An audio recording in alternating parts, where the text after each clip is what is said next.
Hey, welcome back. This is Habits for Happiness, day number 25, and this is in the car. I'm doing this one kind of on the fly, but today's habit is another mindfulness technique, mindfulness idea, and it really helps to manage stress and to manage stressful situations, to manage, fast-paced day-to-day activities, to manage, not being not being overwhelmed at work or when we're doing something. And that is to do one thing at a time. So it's kind of like touted as a good thing to multitask, and sometimes we might need to do that, and sometimes there might be a place for that.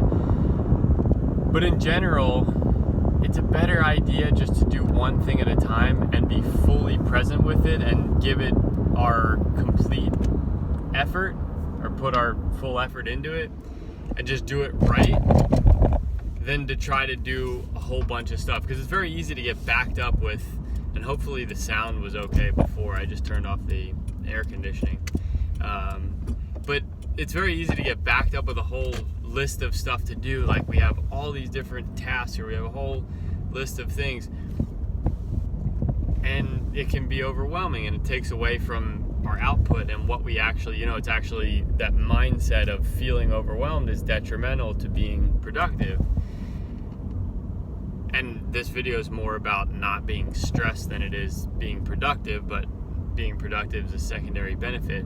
But by doing one thing at a time, and just, if we have a list, just maybe eating the frog and doing the biggest thing first, if it's going to help to clear up some mental real estate and get it off of our mind. But either way, just picking one thing at a time, doing it fully, understanding that even if we have a lot to do, or even if we feel overwhelmed, all we can do is one thing at a time. That's all. Like, all we can do is just do it. So by stopping, being fully present, doing the absolute best that we can with whichever thing we're doing, it takes away some of that feeling of like, oh, I have so much to do. And the practice of doing the best that we can is just a really solid way to better approach what we're doing, and to feel more involved in it. So even if we're doing something that feels meaningless, a task that feels meaningless, maybe at work, and it's, something that we don't have a whole lot of stake in what's being done or what we're completing, just by adding the component of, I'm going to do this to the absolute best of my ability.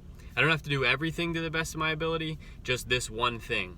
But you repeat that over and over, so it winds up that you do everything to the best of your ability. But by taking pride in what you're doing and putting your full effort into it, it automatically gives something that doesn't have meaning, or doesn't have much meaning, solid meaning. So that's habit number 25, day number 25. Do one thing at a time, do it fully, be present with what you're doing, pay attention to whatever it is you're doing, and do the absolute best that you can with it. Thank you for watching.